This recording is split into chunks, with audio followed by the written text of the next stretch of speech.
Hello traders, good day. Cryptocurrency market, we're back starting today with the Monero, which I believe deserves our immediate attention, guys. We've hit the neckline, right? That's the bottom line. We were waiting for this, right? We have a bullish position. It actually got quite big over the last few days because Monero was climbing so nicely, so steadily, so consistently.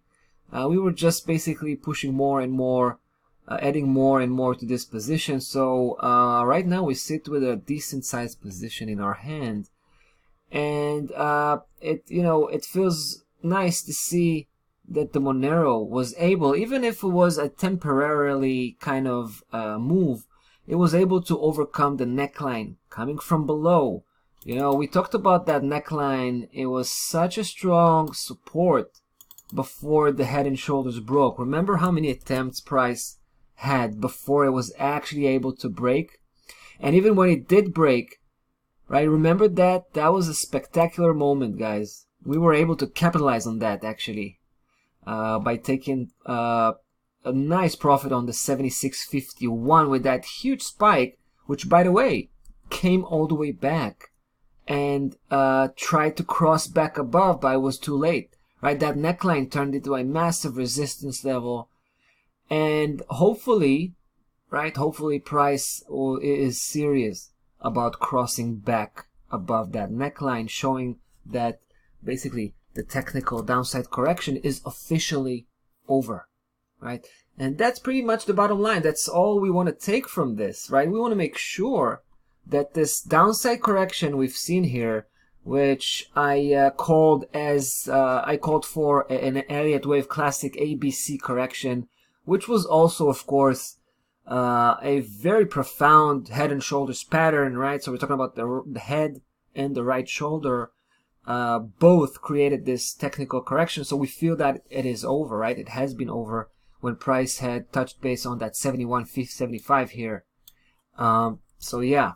Ever since then, we've seen price begin to climb, turning around, begin an upside move, which was followed by a local technical correction, which, by the way, made it all the way to the 76.5 again, slightly touched it, and turned back up.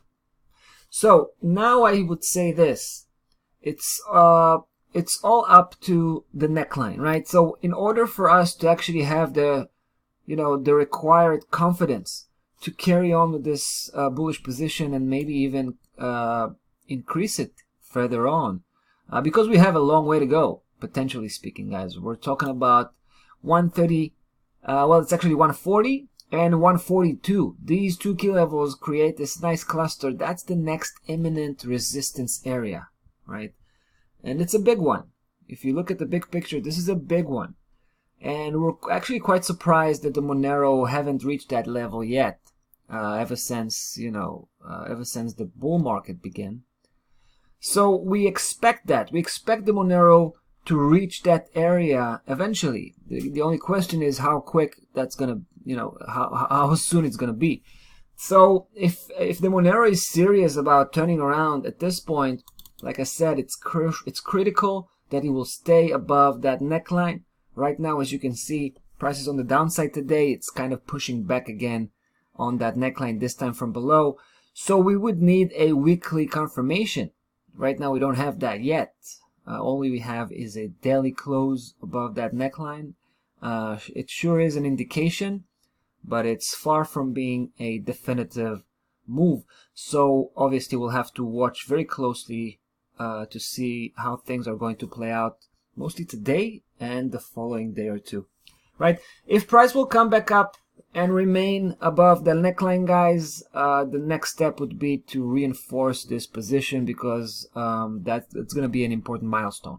All right, we have adjusted the stop loss level very mildly to 69, and we're looking forward to keep pushing the stop loss level further with price, of course. We're having a very strong bullish outlook on this one. Looking at this from a medium to long-term perspective. All right, that's about that for today. We'll see you tomorrow.